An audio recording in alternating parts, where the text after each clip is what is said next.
Les députés qui changent de camp sont des mercenaires politiques d'après les analystes politiques.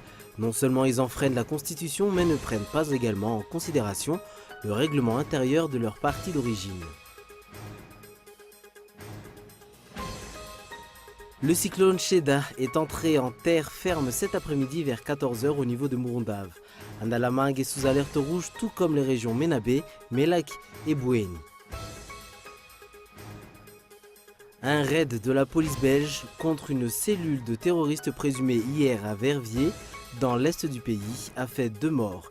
Les djihadistes fraîchement revenus de Syrie étaient sur le point de commettre un attentat, selon le procureur.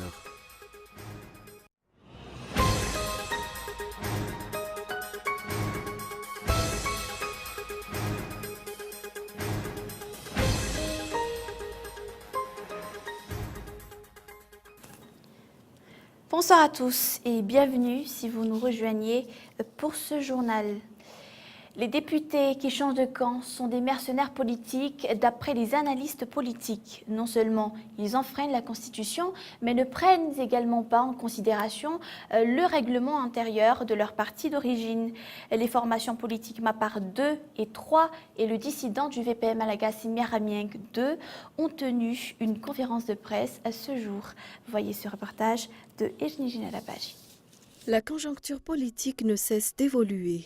Le mépris de la Constitution devient de plus en plus flagrant. Les parlementaires qui ont présenté le nom de Jean Ravelnariv font référence aux jurisprudences créées, affirme-t-il, lors de la nomination de Koul Roger pour masquer l'égalité de la demande actuelle. Mais à cette époque, ils ont eu l'aval de leur parti par la signature de leur président et bureau politique. Ce mail envoyé par le département communication de la présidence le 11 avril 2014 est clair. Ce sont les partis Patram, le VPM, Malagasy Miaramieng, PSD, Leader Fanil, AREN, ADEM, FISAFA, MTS, FFF, Zanagdad, MTM, le Parti Vert et les AS qui ont présenté le nom de Koul Roger. Pour la nomination de Jean Ravelnariv, le nouveau PMP, plateforme pour la majorité présidentielle, composée des parlementaires tout azimut, dont des dissidents de Mapar et VPM Malagasy Miaramieng, composés par exemple de Zhao Jean, Benza Urpin, Fang Malala Sidoni, veulent appliquer la même procédure. La différence sera qu'il s'agit d'une sorte d'escroquerie politique. Ils n'ont pas obtenu l'aval de leur parti, ni la signature de leur chef. Jugés par les observateurs politiques en mercenaires politiques, ils piétinent la Constitution et le règlement intérieur de leur parti. Des procédures vers leur déchéance sont en cours. Encore une fois, la Haute Cour constitutionnelle se trouve au pied du mur. Leur notoriété est en jeu. Toujours sur ce plan politique, l'Alliance d'Amboudvoun regroupant le parti VPM Malagasy Miaramieng, le Mapar, le Parti Vert, la RD Havana et Arakisik conteste la nomination de Jean Ravelnariv, le nouveau Premier ministre. Hier, Andrazouel lance un appel à la population d'être témoin de la décision unilatérale du régime actuel. Dans son allocution, le président de la formation Mapar a tenu une conférence de presse hier à 20h. Reportage. La Constitution est claire. Des débats n'ont plus lieu d'être.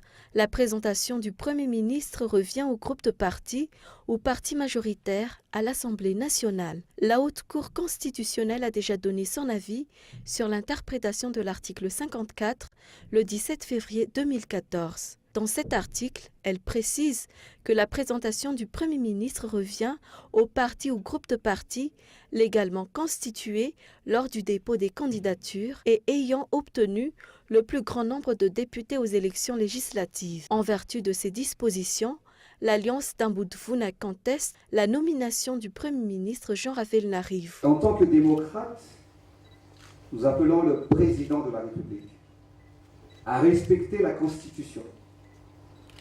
Nous appelons le peuple malgache à être témoin de la situation actuelle et nous appelons la communauté internationale à constater les agissements concernant la nomination du Premier ministre. Je disais que Donc, en conclusion, nous n'acceptons pas la nomination du Premier ministre. La géométrie variable n'est plus de mise.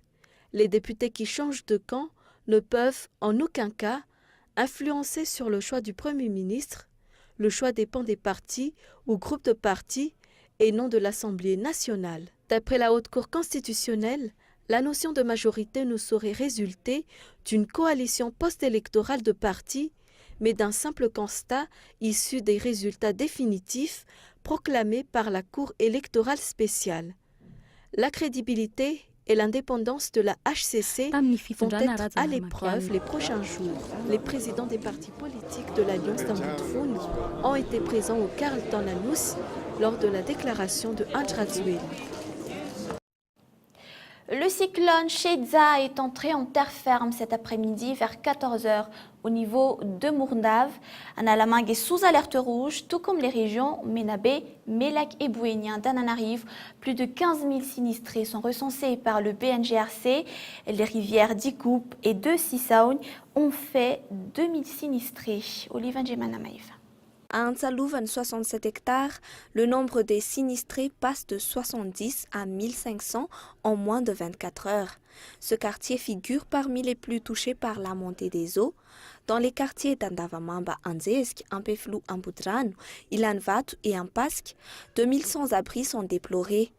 Ce nombre augmentera probablement dans les prochaines heures, confient les techniciens du Bureau national de gestion des risques et des catastrophes. Le niveau des eaux va encore augmenter selon Rive Ranjanarsou, des services de la météorologie. 10 régions sont concernées par l'avis d'alerte rouge.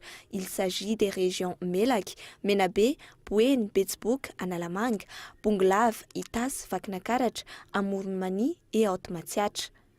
Le BNGRC a précisé dans leur rapport de ce jour que le nombre des sinistrés dans la capitale a atteint la barre des 15 194. 21 tentes ont été installées sur 4 sites pour accueillir les sinistrés. Le BNGRC note encore un énorme besoin de tentes et de latrines. Et voilà, 5 personnes ont péri dans des éboulements de terrain dans la capitale depuis le début de la semaine. Notre mur de soutènement de 80 mètres s'est écroulé sur une maison d'un douane manchese faisant une victime. Et voilà, à cette heure, les pompiers ne sont pas encore parvenus à sortir la dépouille des décombres. Gaëtan Gislav. Panique générale à douane manchese cet après-midi. Un mur de soutènement de 80 mètres s'est écroulé sous la pression des eaux de pluie. Il est tombé sur une maison. Un jeune homme y est encore pris au piège. Il s'agit de Rakout Malal Félicien, lauréat d'une émission de télé-réalité d'une chaîne privée. Il ramène à 5 le nombre des victimes des éboulements de terrain dans la capitale. Les pompiers ainsi que les militaires du BNGRC se sont donné la main dans la recherche de la dépouille mortelle. Les recherches continuent encore. Le mur qui reste encore debout risque de craquer si la pluie continue. Le danger est grand car le cyclone vient d'entrer en terre ferme. Il va encore provoquer des pluies torrentielles. Les pompiers ont déclaré qu'il faut abattre le mur pour contenir les dégâts. Et on passe à un autre sujet. La saison de la pêche dans la région à Lochamangour a repris hier, 15 janvier. Cette année, la production a diminué à cause des pluies. De ce fait, les fameux poissons d'Apatunjazak n'abondent pas sur le marché de la capitale. Michel Aranardzon. Les poissons qui inondent le marché de la capitale viennent essentiellement de l'Itas, de Mianjvazu et de la Lochamangour. Le kilo des poissons d'eau douce coûte aux environs de 10 000 ariages à 12 000 ariages. Cette année, la production a considérablement chuté. Selon Patrice Rakoutson, vendeur de poissons, cette baisse s'explique par des pluies trop abondantes. Pour la Lochamangour, dont la saison vient de reprendre hier, 2000 pêcheurs sont actifs dans le secteur. Seuls 46 d'entre eux travaillent dans la légalité. Les pêcheurs utilisent des moyens non réglementés, d'où une chute considérable des prises. En 2013, la Lochamangour a produit jusqu'à 2500 tonnes de poissons. En 2014, il ne reste plus que 500 tonnes de poissons, dont 76,25 tonnes de tilapia. Selon les techniciens du ministère de la Pêche, la dégradation de l'environnement vient se rajouter au problème. Les bassins versants de la Lotchamangour sont ensevelis par les sables. Les poissons ne peuvent pas se reproduire normalement. Place maintenant aux actualités internationales. On va partir en Belgique. La police belge a lancé hier une opération antiterroriste contre une cellule de djihadistes présumés à Verviers dans l'est du pays. 2 suspects ont été tués lorsque la police a tenté d'interpeller plusieurs individus qui venaient de rentrer de Syrie. Un 3e suspect a été appréhendé. Le chef du gouvernement belge annonce que les opérations sont terminées. France 24. L'appartement est en flammes. À l'intérieur, plusieurs hommes. Ils tirent à l'arme de guerre contre les forces spéciales de la police fédérale belge. L'assaut dure de longues minutes. Il fait 2 morts et un blessé grave parmi les assiégés. Les habitants de cette rue populaire du centre-ville sont sous le choc. Mais c'était assez sérieux, hein, Kalachnikov ou autre, je n'en sais rien. Les autorités belges en sont persuadées. Les 3 hommes des djihadistes rentraient de Syrie et ils s'apprêtaient à commettre des attentats dans le royaume. Ils avaient été mis sur écoute téléphonique depuis plusieurs semaines. L'enquête a permis de déterminer que ce groupe était sur le point de commettre des attentats terroristes d'envergure en Belgique, et ce de manière imminente. C'est donc en urgence absolue que la police intervient. Simultanément, de l'autre côté du pays, les forces spéciales mènent une 12aine de perquisitions dans tous les quartiers sensibles de Bruxelles. À Anderlecht, quelques minutes après les faits, nous rencontrons cet homme. L'interpellation musclée s'est déroulée dans l'appartement, juste au-dessus du sien. Ils ont forcé la porte parce que j'ai entendu crier police fédérale, et j'ai entendu comme s'ils se battaient, quoi. Comme si on jetait quelqu'un par terre, quoi, pour l'avoir par terre. Donc, à mon avis, ils ont pris quelqu'un avec ou plusieurs avec. Dans la soirée, la tension monte encore d'un cran quand les Belges apprennent que tous les commissariats sont placés sous haute protection. Ces gens avaient l'intention de tuer plusieurs policiers en pleine rue et dans les commissariats.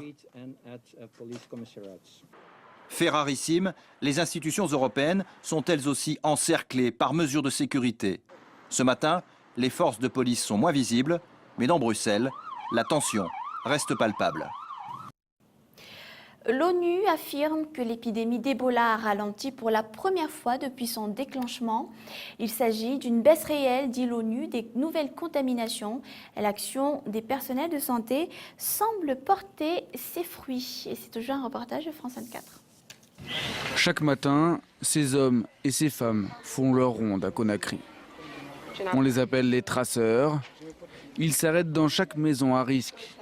Objectif, déceler tout signe d'Ebola.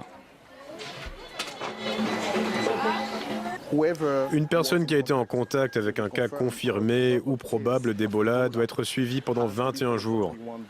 Quand elle accepte que nous venions chez elle pendant toute cette durée, nous le faisons quotidiennement. Et en général, les gens acceptent. On nous a bien appris là-bas. On donne les manger, on blague là-bas. Que ce soit en Guinée, Conakry, au Libéria ou en Sierra Leone, partout en Afrique de l'Ouest, on a pris des mesures pour tenter de faire reculer l'épidémie. Et selon l'ONU, ces méthodes commencent à avoir des résultats. Les gens essayent d'anticiper partout. Les lieux pour traiter les patients existent un peu partout. Des équipes spécialisées permettent d'organiser des enterrements sans risque partout. Résultat, nous voyons que la maladie commence à reculer. Au Libéria, au Programme alimentaire mondial, on se félicite, mais on reste prudent. C'est surtout le moment où il ne faut pas baisser les bras, parce que tant qu'on ne sera pas à 0 cas, et 0 cas au Libéria, mais aussi 0 cas en Guinée et en Sierra Leone, eh bien la partie ne sera pas gagnée. Car tous les jours, comme ici en Sierra Leone, des gens continuent de mourir. Un récapitulatif des points qu'on a vus ensemble dans ce journal avant de nous quitter. L'Alliance d'un Boudvoun regroupant le parti VP Malagasy Amienk, MAPAR, le parti Vert, l'ARD Havana et Yarakisik conteste la nomination du nouveau Premier ministre Jean Ravelnariv. Hier, conteste aussi la nomination et hier, il a lancé un appel à la population d'être témoin de la décision unilatérale du régime actuel dans son allocution. On a parlé aussi du cyclone Shedza qui est entré en terre ferme aujourd'hui, cet après-midi, vers 14 h au niveau de Mournave. Analamanque est maintenant sous alerte rouge, tout comme les régions Ménabé, Mélak et Bouéni. Et enfin, les 5 personnes qui ont péri dans des éboulements de terrain dans la capitale depuis le début de la semaine. Un autre mur de soutènement de 80 mètres s'est écroulé sur une maison d'un douane manchese, faisant une victime. Voilà, à cette heure, les pompiers ne sont pas encore parvenus à sortir la dépouille des décombres. Visitez notre site tv.cool.mg pour revoir ce programme dans son intégralité. Mais dans un instant, ne quittez pas encore l'émission Mikuloevch avec Nkatarakuto Manantsu ainsi que des films qui s'intitulent Dodgeball et The Remaining. Voilà, c'est la fin de ce journal. Merci d'être resté avec nous. Je vous retrouve donc demain à partir de 20h45, bien évidemment sur Cool TV. Restez sur Cool TV. Excellente soirée à tous. Au revoir.